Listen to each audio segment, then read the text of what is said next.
It's random YouTube channel के पहले video में आप सभी लोगों का स्वागत है। और वीडियो के टाइटल से तो आप लोग समझ ही गए होंगे कि इस वीडियो में हम लाइफ में हम जो भी काम करते हैं उसमें कंसिस्टेंट रहना कितना ज़रूरी है उसके बारे में बात करने वाले हैं। बट ये एक्चुअली इस तरह के फ्रेजेस हमने अपने पेरेंट्स से, अपने टीचर से या अपने कोई भी जो हमसे उम्र में बड़े हैं उनसे हमने कभी ना कभी सुना ही होता है। Be honest, be punctual, be consistent, be disciplined. But इसका रियल लाइफ में हमारे कुछ ज़्यादा ही डीप मतलब है या बहुत सारे और आयामों से इसको हम समझ सकते हैं। उसी के लिए ये मैंने वीडियो बनाया एक्चुअली। तो सबसे पहले ये वीडियो का फ्रंट पेज देख रहे हैं, यहाँ पे मैंने अलग अलग फील्ड के जो बेहतरीन लोग होते हैं, जो बेस्ट से बेस्ट अपनी पर्टिकुलर फील्ड में करते हैं, उनकी एक इमेजेस एक लगाई हुई है। जैसे लेफ़्ट साइड में आप देख रहे हो कोई साइंटिस्ट हो या टीचर हो सकता है, यहाँ पे ये डॉक्टर साहब हैं, इधर ये कोई माउंटेनियर हो सकता है, कोई स्टूडेंट हो सकता है, कोई बॉडी बिल्डर हो सकता है, कोई एथलीट या कोई स्पोर्ट्स पर्सनालिटी। इवन जो कोई फील्ड्स जो बहुत ही हाई अचीवमेंट के नहीं भी हैं, आप नॉर्मल लेबर हैं या आप कुछ भी है, हाउस वाइफ हैं, कुछ भी हैं, और हर एक पर्टिकुलर फील्ड में कंसिस्टेंसी की ज़रूरत पड़ती है। हमको लगता है कि जो बहुत ही डिमांडिंग सिचुएशन है केवल वहीं पे कंसिस्टेंसी की ज़रूरत पड़ती है, ऐसा नहीं है। ठीक है, तो इस वीडियो में फर्दर आगे बढ़ने से पहले एक्चुअली मैं यहाँ पे मैंने दो कोट सेट किए हैं। एक कबीर दास जी का कोट है और एक ब्रूस ली का है। फिर एक फर्दर एक ऑडियो क्लिप भी है। पहले इनको हम पढ़ते हैं और समझने की कोशिश करते हैं कि अलग अलग फील्ड के जो महान लोग हुए हैं वो कंसिस्टेंसी के बारे में अपनी क्या राय रखते हैं। तो उनको पहले हम लोग पढ़ने की कोशिश करते हैं, फिर समझेंगे कि एक्चुअली हमारे लिए रेगुलर होना और लगातार काम करना लंबे समय के लिए क्यों ज़रूरी है। तो सबसे पहले कबीर दास जी के बारे में ये वाला जो दोहा है 9th-10th में हम लोगों ने हिंदी की बुक्स में पढ़ा होगा, बट इसका बहुत ही रिलेवेंट मीनिंग है हमारी लाइफ में। और ये दोहा क्या है? करत करत अभ्यास के जड़मति होत सुजान, रसरी आवत जात के सिल पर परत निशान। चलो इसका मैं थोड़ा सा हिंदी मीनिंग बता देता हूँ। करत करत अभ्यास के मतलब जैसे जैसे लगातार आप कोई भी काम करते जाते हो तो जड़मति मतलब होता है मूर्ख बुद्धि, होत सुजान मतलब बुद्धिवान हो जाता है। यानी कोई व्यक्ति मूर्ख भी है, किसी का IQ या इंटेलिजेंस कम भी है, वो लगातार प्रैक्टिस कर करके उसमें बुद्धि आ जाती है, वो उस फील्ड में एक्सपर्ट बन सकता है, वो उस फील्ड में इम्प्रूवमेंट कर सकता है। और इसका उन्होंने एग्जाम्पल देखो क्या दिया अगली लाइन में, रसरी आवत जात के सिल पर परत निशान। मतलब ये है कि आप लोगों ने कुछ लोग साइंस बैकग्राउंड के जो होंगे उन्होंने 11th-12th क्लास में एक पुली चैप्टर पढ़ा होगा। पुली में एक पुली से एक स्ट्रिंग कनेक्टेड होती है, उसमें हम लोग निकालते हैं कि जब हम एक तरफ स्ट्रिंग को खींचते हैं तो दूसरी तरफ स्ट्रिंग में कितना टेंशन आएगा, इस तरह पढ़ा है। चलो नॉर्मल लैंग्वेज में अगर मैं समझाऊँ तो गांव गए होंगे, ज़्यादातर लोग गांव में रहे होंगे, गांव का परिवेश देखा होगा। वहाँ पर एक्चुअली होता क्या है, जब कुएं से पानी निकालते हैं तो एक पुली लगी होती है। पुली के एक तरफ क्या होता है, एक आदमी होता है जो रस्सी को पकड़ के खींच रहा होता है, और दूसरी तरफ कौन होता है? दूसरी तरफ वो बाल्टी होती है जो कुएं में जाती है। तो लगातार जब रस्सी का मूवमेंट होता है ना उस पुली में, तो उसकी वजह से देखा होगा तुमने, साल 2 साल 3 साल तक जब लगातार वो रस्सी ऊपर नीचे कर रही होती है तो उस रस्सी की वजह से उस पुली में निशान आने लगते हैं। जबकि देखो तो रस्सी का मटेरियल कितना हल्का है, और पुली कभी लोहे की बनी होती है, कभी बहुत ही हार्ड मटेरियल की बनी होती है। फिर भी लगातार अभ्यास कर करके उस रस्सी की वजह से पुली में निशान आ जाता है। ठीक है, ये देखो एक तरह का क्या है, ज़बरदस्त मैजिक है कंसिस्टेंसी का। दूसरा देखो ब्रूस ली साहब क्या बोल रहे हैं। ब्रूस ली ने बोला, I fear not the man who has practised 10,000 kicks once, but I fear the man who has practised 1 kick 10,000 times. ठीक है, तो ये बोल रहे हैं कि मैं उस आदमी से नहीं डरूंगा जिसने 10,000 किक्स अलग अलग तरह की एक बार प्रैक्टिस करी है, लेकिन मैं उस आदमी से ज़रूर डरूंगा जिसने एक ही किक को 10,000 टाइम्स प्रैक्टिस की है। ठीक है, तो 10,000 टाइम्स एक ही तरह की किक की लगातार प्रैक्टिस कर रहा है, तो उससे मैं डरना पसंद करूंगा। उसके बाद इंडिया के फेमस और great football player Sunil Chhetri की एक शॉर्ट क्लिप पहले आप लोग सुनिए, फिर मैं इसके बारे में बात करता हूँ। Keep doing it. You don't like it, keep doing it. You're crying, keep doing it. घर पे कुछ हो गया, keep doing it. If you want to reach there, that's the choice to make. If you want normal life, relax. Very smart people have made this world outstanding. There is Swiggy, there is electricity. No, seriously. Yeah. Very, very smart people have made life very easy for us. Relax. We are the only species who eat more than what we need. So chill करो दोस्त. आओ पियो मर जाओ, कोई problem नहीं. All the ones who have achieved, the one common thing is they kept doing what they needed to do every day. It is boring, but that's the way it is. You won't reach it. तो आप लोगों ने एक clip सुना, इसमें दरअसल सुनील छेत्री क्या बोल रहे हैं। आप लाइफ में कोई ऐसी चीज़ अचीव करना चाहते हो जो आपको उस फील्ड के टॉप 1% लोगों में ले जाना चाहती है, तो आपको कई बार ऐसा होगा कि आपका मन नहीं करेगा, कई बार ऐसा होगा सर दर्द कर रहा होगा, कई बार ऐसा होगा फैमिली में कुछ अच्छा नहीं चल रहा होगा, कई बार होगा तो आपका दिन अच्छा नहीं जा रहा होगा, फिर भी जो ज़रूरी है वो करना पड़ेगा। कई बार आप उस इंटेंस तरीके से उतना नंबर ऑफ आवर्स डेली नहीं दे सकते उस काम के लिए, लेकिन फिर भी वो काम तो करना पड़ेगा। So you have to keep pushing, you have to keep doing. नहीं अच्छा लग रहा है तो भी, नहीं अच्छे से हो पाया तो भी, आज अच्छा दिन नहीं जा रहा तो भी, मतलब अच्छा बनने की, परफेक्ट बनने की कोशिश नहीं करना है, उस काम को लगातार इम्प्रूव करने की कोशिश करना है उस काम में। नेक्स्ट हम बात करते हैं कि ऐसे अलग अलग रियल लाइफ के मैं 3 एग्जांपल्स मैंने यहाँ पे लिखे हैं जिनमें कंसिस्टेंसी बहुत ज़्यादा मैटर करती है। जैसे कोई माउंटेनियर है, उसको माउंट एवरेस्ट की टॉप मोस्ट जो चोटी है उस पर फ़तह करनी है, तो 8,848 मीटर लगभग ऊंचाई है माउंट एवरेस्ट की। अब अगर ये वाली चोटी उसको फ़तह करनी है तो उसको जब उसने पहले दिन, दूसरे दिन, तीसरे दिन इसकी ट्रेनिंग चालू करी होगी, सोचा होगा, तो तुमको लगता है कि उसके दिमाग में नहीं आया होगा कि ये कितना ज़्यादा टफ़ और कितना अनअचीवेबल टारगेट है कि मैं वो कर नहीं सकता। लेकिन 1 दिन, 2 दिन, 1 साल, 2 साल, 3 साल, 4 साल प्रैक्टिस करते करते करते करते इम्प्रूव करते करते खुद से लड़ते लड़ते एक दिन ऐसा आया होगा ना कि उसने वो किया होगा। तो इस पूरे प्रोसेस में क्या कंसिस्टेंसी मैटर नहीं करी होगी? बिल्कुल की गई होगी। अगला, बॉडी बिल्डर्स हम लोग देखते हैं, बॉडी बिल्डर्स की फिजिक हम लोग स्टेज पे देखते हैं।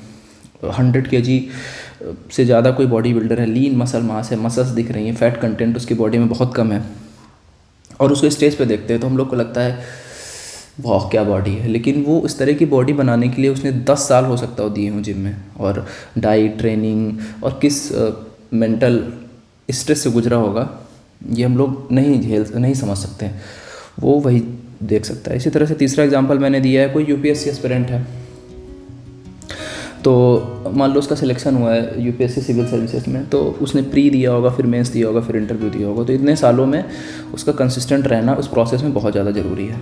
ठीक है, अब मैं बात कर लेता हूँ कि जैसा मैंने टॉपिक में लिखा था, क्या मैजिकल रिजल्ट मिलते हैं कंसिस्टेंसी के। तो ऐसा कोई मैजिक नहीं है कि कोई स्टेज में जादूगर खड़ा है और छड़ी घुमाएगा और आपको मैजिक मिल जाएगा, ऐसा नहीं होने वाला कंसिस्टेंसी में। एक्चुअली कंसिस्टेंसी का रिजल्ट, कंसिस्टेंसी का मैजिक केवल उसी व्यक्ति को मिलता है जो व्यक्ति कंसिस्टेंट होता है, और वो भी लंबे समय तक, एक मिनिमम ड्यूरेशन ऑफ टाइम के लिए वो काम करना पड़ेगा। जैसे देखो, एक मैंने एग्जांपल दिया यहाँ पे, लेफ़्ट साइड में तुम एक लड़के को देख रहे हो जिसका हाई आईक्यू है, मोर इंटेलिजेंट है, बट कंसिस्टेंट नहीं है। राइट साइड में एक लड़का है जिसका एवरेज आईक्यू है बट ये रेगुलर और कंसिस्टेंट है। तो एक लिमिट बाद आएगा कि वो ऐसी चीज़ भी अचीव कर लेगा राइट साइड वाला जो कि ये शायद ना कर पाए अगर ये कंसिस्टेंट नहीं है। ठीक है, तो अगर आपका हाई आईक्यू है, आप इंटेलिजेंट ज़्यादा हो, जल्दी चीज़ों को ग्रास्प करते हो, तो कुछ ही लिमिट तक आपको मदद मिल पाएगी, हमेशा मदद नहीं मिलने वाली है। ठीक है, और ज़्यादातर लोगों का आईक्यू एवरेज ही होता है। हम में से 95, 96, 98% लोगों का आईक्यू लगभग एवरेज ही है। बहुत ऐसे कम लोग होते हैं जिनका आईक्यू 115, 120 से ऊपर होता है। तो वो एक तरह का गॉड गिफ्ट है, एक तरह का गॉड गिफ्टेड लोग हैं, बट उससे कोई फ़र्क नहीं पड़ता। मेरे पास जो है ना, मैं उसके बेसिस पर लड़ाई करूँगा ना। मेरी आईक्यू कम है, समझ कम है, तो इस पर मैं बैठ थोड़ी ना जाऊँगा, मैं तो जाहिर सी बात इम्प्रूव करता रहूँगा। तो ये एक्चुअली देखो, इंटेलिजेंस इसके पास है, तो इंटेलिजेंस मैं कितना इंटेलिजेंट होऊंगा ये मेरे हाथ में नहीं है, लेकिन कंसिस्टेंट रहना, लगातार काम करना, हार्ड वर्क करना, ये तो मेरे हाथ में है। तो कंसिस्टेंसी ऐसी चीज़ है जो आपके हाथ में है, लेकिन इतना ईजी नहीं है कंसिस्टेंट रहना किसी काम में। आप इसका रियल एग्जांपल देख सकते हो, और ये इन चीज़ों को मैंने रियल लाइफ में फील भी किया है। जब मैं जिम जाता था तो वहाँ पे भी मैंने 1-2 साल में जिम गया हूँ, वहाँ पे भी मैंने देखा है कि 90 to 95% लोग रेगुलर नहीं होते हैं। वो 15-20 दिन जिम करेंगे, 1 महीने 1.5 महीने फिर छोड़ देंगे, रिजल्ट नहीं आएंगे। और सबसे बड़ा जो एक ऑब्स्टिकल होता है ना कंसिस्टेंट ना रहने के रास्ते में, वो होता है कि रिजल्ट नहीं मिलते। तो रिजल्ट इतनी आसानी से मिलते भी नहीं है, काफ़ी दिनों तक काम करना पड़ेगा, ठीक है। उसी तरह से जैसे यहाँ पे मैंने 2 लाइंस लिखी हैं ये एक्सप्लेन करने के लिए कि क्या मैजिक होता है कंसिस्टेंसी का। तो वो मैंने 2 लाइन लिखी, ध्यान से सुनना। दुनिया में प्रकाश फैलाना है तो खुद को जलाना पड़ेगा, ठीक है। तो ये जलाना क्या है? जलाना मतलब खुद को कंसिस्टेंट रहना पड़ेगा, तभी तुम दुनिया के लिए, सोसाइटी के लिए और खुद के लिए कुछ कर सकते हो। तो प्रकाश क्या है? उसी कंसिस्टेंसी का मैजिकल रिजल्ट है। स्वर्ग चाहिए तो मरना पड़ेगा। तो ये मेटाफर की तरह समझो, एग्जैक्टली मीनिंग जो ये जो लाइन्स है उनकी मीनिंग उस तरह मत समझना। मरना मतलब मैं मरने की बात नहीं कर रहा हूँ, मैं बात कर रहा हूँ कि वो पेन, वो स्ट्रेस, वो एक तरह का स्ट्रगल तुमको झेलना पड़ेगा अगर तुमको स्वर्ग चाहिए। स्वर्ग मतलब क्या? मरने के बाद मैं किसी स्वर्ग की बात नहीं कर रहा हूँ, मैं कह रहा हूँ कि उस तरह की लाइफ, जिस तरह की लाइफ तुम जीना चाहते हो, फ्री लाइफ, इंजॉयबल लाइफ, जहाँ पे आपको कुछ चीज़ सही लगती तो आप कर पाओ, आप आपकी फ्री विल हो, आप डिसीजन ले सकते हो, आप घुट घुट के परेशान होकर नहीं जीते हो। तो उसके लिए आप जो काम करना चाहते हो उसमें कंसिस्टेंट रहोगे तो इस तरह की लाइफ आपको मिलेगी। तो प्रकाश क्या है? Magical result of consistency. स्वर्ग क्या है? Magical result of that consistency, that regularity. मुझको पता है कि इस वीडियो में मैं केवल कंसिस्टेंसी की बात कर रहा हूँ, बट ऐसा नहीं है, काफ़ी और भी फैक्टर हैं जो इसके लिए इन्वॉल्व होते हैं। लेकिन one of the most important factor होता है कि रेगुलर बेसिस पे वो काम करना। अब सबसे पहले मैं बात कर लेता हूँ, सबसे पहले मैं 4-5 पॉइंट्स बताऊँगा कि ऐसे कौन से रीजन्स हैं जिसकी वजह से हम लोग कंसिस्टेंट नहीं रह पाते। फिर अगली ही स्लाइड में मैं बात करूंगा कि उसको कैसे टैकल करें और ऐसी क्या क्या चीज़ें करें या क्या स्टेप्स ऐसे लें जिसकी वजह से हम लोग कंसिस्टेंट रह पाएँ। तो सबसे पहला जो इम्पोर्टेंट है, खासकर यूथ जो स्टूडेंट्स हैं या अलग अलग फील्ड्स में जो भी लोग हैं, social media distraction is the one of the reason की वजह से हम लोग कंसिस्टेंट नहीं रह पाते। Reels, short videos, Instagram, Facebook, ये सब चीज़ें जो होती हैं, इसकी वजह से हमारा दिमाग एक जगह स्थिर नहीं होता, फोकस नहीं हो पाता, हमारा स्पैन बहुत ही शॉर्ट हो गया है। अगर मैं आपसे बोलूं कि आपको आधे घंटे बैठ के किताब पढ़नी है, आप नहीं पढ़ पाओगे। आजकल के समय में 90 to 95% यूथ की ये हालत है और ये रियलिटी है। जब आपको 30 सेकंड की वीडियो में मज़ा आएगा तो आप 15 मिनट किताब क्यों पढ़ोगे, या आप 1 घंटे जाके जिम क्यों करोगे, या आप ऐसी बुक्स क्यों पढ़ोगे जो आपकी लाइफ को, आपको नई चीज़ें जानने के लिए मदद करें? आप नहीं करोगे ना।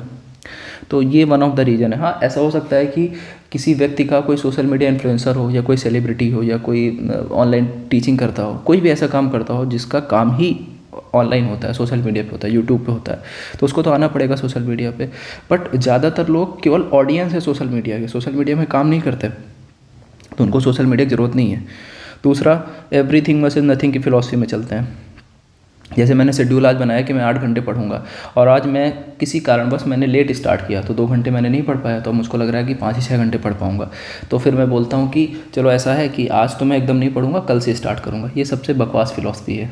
ऐसा क्यों करते हो तुम? Something is far more better than nothing, ठीक है।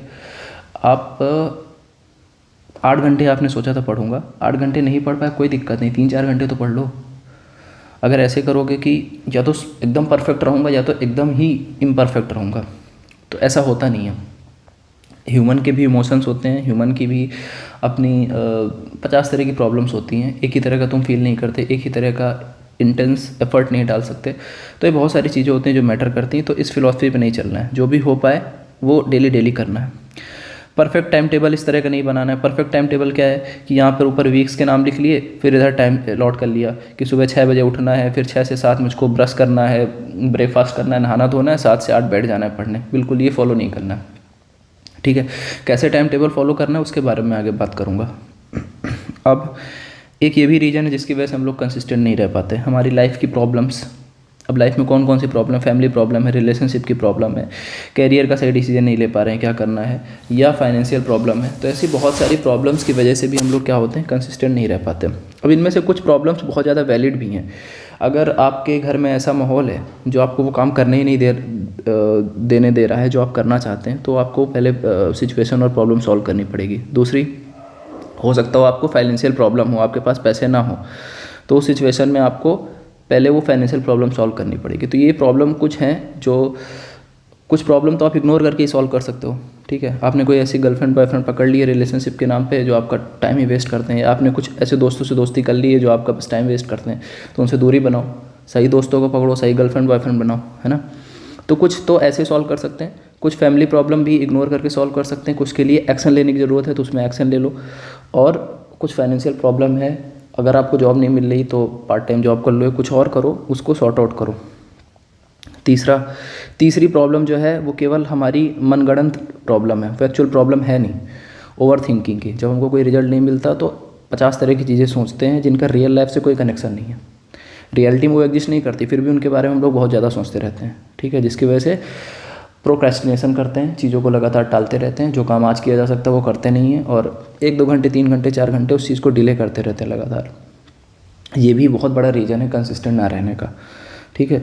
अब होता क्या है कि अलग अलग चीज़ें सोचते हो, जैसे इस इमेज में देख ही पा रहे होगे इनके दिमाग में क्या चल रहा है, कोई आइडिया आ रहा है, कभी ये रिलेशनशिप के बारे में सोच रहे हैं, कभी ये फ्यूचर के बारे में सोच रहे हैं, कभी ये अपने आसपास के सराउंडिंग के बारे में सोच रहे हैं, कभी ये अपने कलीग से, अपने फ्रेंड से, अपने आसपास के सिबलिंग से कंपेयर कर रहे हैं। तो ये ओवर थिंकिंग और प्रोक्रेस्टिनेशन की वजह से इनका दिमाग चारों तरफ से एकदम बंद जाता है, ठीक है। तो ये नहीं करना है हमको, बिना मतलब में ओवर थिंकिंग नहीं करनी है, और ऐसे ही नहीं बकवास कुछ भी सोचते जाना है। कई बार हमको हेल्थ प्रॉब्लम हो जाती है, फिजिकल हेल्थ प्रॉब्लम है या मेंटल हेल्थ प्रॉब्लम है, तो इन सारी चीज़ों को भी हमको सॉर्ट आउट करना पड़ेगा। फिजिकली हेल्दी रहने के लिए आपको एक्सरसाइज करनी है, एक्सरसाइज किसी भी तरह की हो सकती है, जिम जा सकते हो, योगा कर सकते हो, स्ट्रेचिंग कर सकते हो, वॉकिंग जॉगिंग जो तुमको समझ में आए वो कर सकते हो। फिजिकल हेल्थ के लिए एक एक्सरसाइज, दूसरा डाइट ठीक ठाक लेनी, खाना घर का खाओ या ज़्यादा बाहर का खाना ना खाओ, तो फिजिकली फिट रहोगे। और मेंटली फिट रहने के लिए क्या करना है, सोशल मीडिया में सही चीज़ें देखनी है, इधर उधर का कंटेंट ना देखो, फर्जी का बकवास, जो तुम्हारे लिए ज़रूरी है वो देखो, और सही लोगों से दोस्ती करो, अपने आसपास के सराउंडिंग में सही लोग हों। क्योंकि कई बार क्या होता है कि हमारी लाइफ में तो सब कुछ सही चल रहा होता है, लेकिन बाहर का कोई आदमी आके हमको मेंटली डिस्टर्ब कर देता है, तो ऐसे लोगों से मिलो ही मत जो आपको मेंटली वैसे डिस्टर्ब कर दें फर्जी में। और मेजॉरिटी ऑफ द पीपल इस संसार में ऐसे हैं जो आपको मेंटली डिस्टर्ब ही करेंगे, तो उनसे दूर रहो ज़्यादा से ज़्यादा जितना हो सकता है, ठीक है। अब मैं सॉल्यूशंस बता देता हूँ कि हम कंसिस्टेंट कैसे रहें, क्या क्या चीज़ों को अवॉइड करें।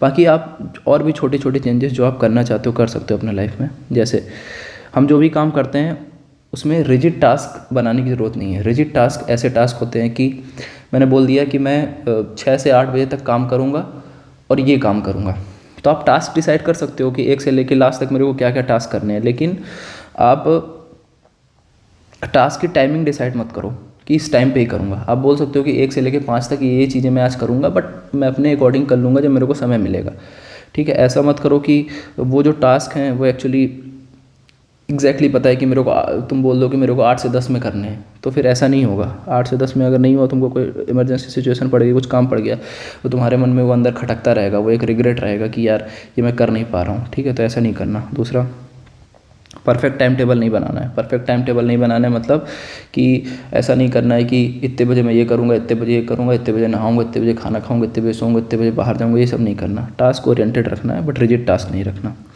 तीसरा, सबसे इम्पॉर्टेंट चीज़ है जो आपको कंसिस्टेंट रहने में मदद करेगी, आपको अपनी टॉप प्रायोरिटीज़ डिसाइड करनी पड़ेंगी। अब आप टॉप प्रायोरिटीज़ कैसे डिसाइड करोगे, ये इस चीज़ पे डिपेंड करेगा कि आप अपने लाइफ की किस सिचुएशन में हो और क्या काम करते हो। आप स्टूडेंट हो या टीचर हो या हाउसवाइफ हो या एथलीट हो, कोई सेलिब्रिटी हो या बिजनेसमैन हो या कोई और किसी तरह का प्रोफेशन में हो। आप एक पेज में लिख लो कि मेरी ये टॉप प्रायोरिटीज़ हैं, फर्स्ट सेकंड थर्ड, ठीक है। उन टॉप प्रायोरिटीज़ में 80 से 90% अपना समय दो। जब तक आप प्रायोरिटी डिसाइड नहीं करोगे तो आप कुछ भी रैंडम काम करोगे और उसका रिजल्ट नहीं मिलेगा। फिर जो आपके लिए ज़रूरी है वो उस पर आप फोकस नहीं कर पाओगे। जैसे मैं एक एग्जांपल दूँ, एक स्टूडेंट है, स्टूडेंट की टॉप 3 प्रायोरिटीज़ क्या हो सकती है अगर वो 11th-12th क्लास में कोई स्टूडेंट है तो? पहली पढ़ाई, दूसरी अगर स्पोर्ट्स में या किसी एक्स्ट्रा करिकुलर एक्टिविटी में उसका इंटरेस्ट है वो हो सकता है, तीसरा उसकी हेल्थ। तो उसको सबसे ज़्यादा समय किस पे देना चाहिए? इन्हीं 3 चीज़ पे, है ना। उस पर भी आप डिसाइड करते हो कि जो टॉप की फर्स्ट एंड सेकंड प्रायोरिटी उसमें सबसे ज़्यादा समय दूंगा।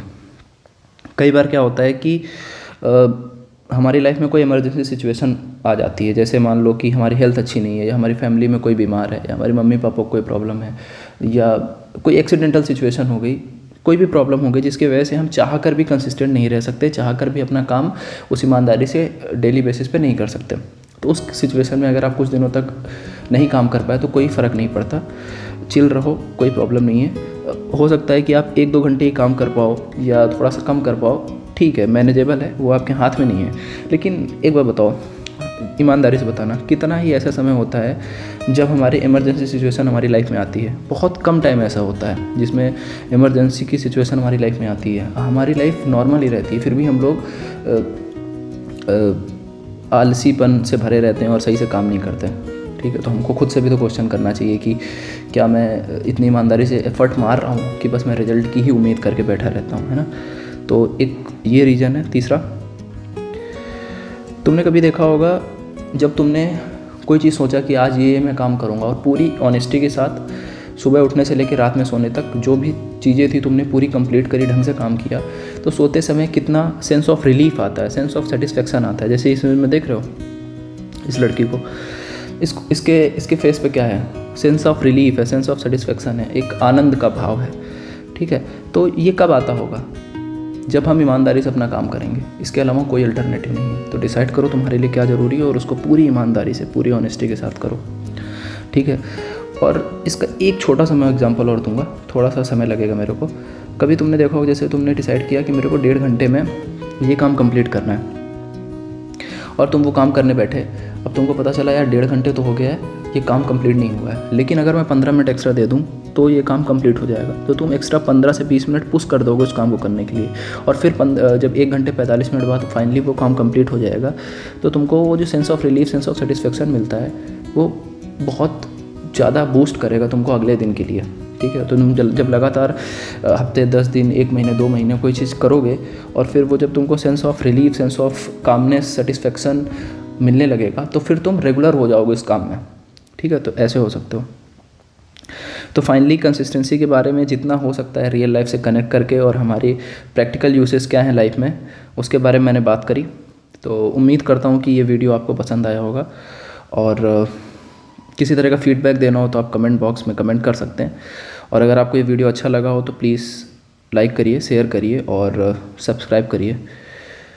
Thank you.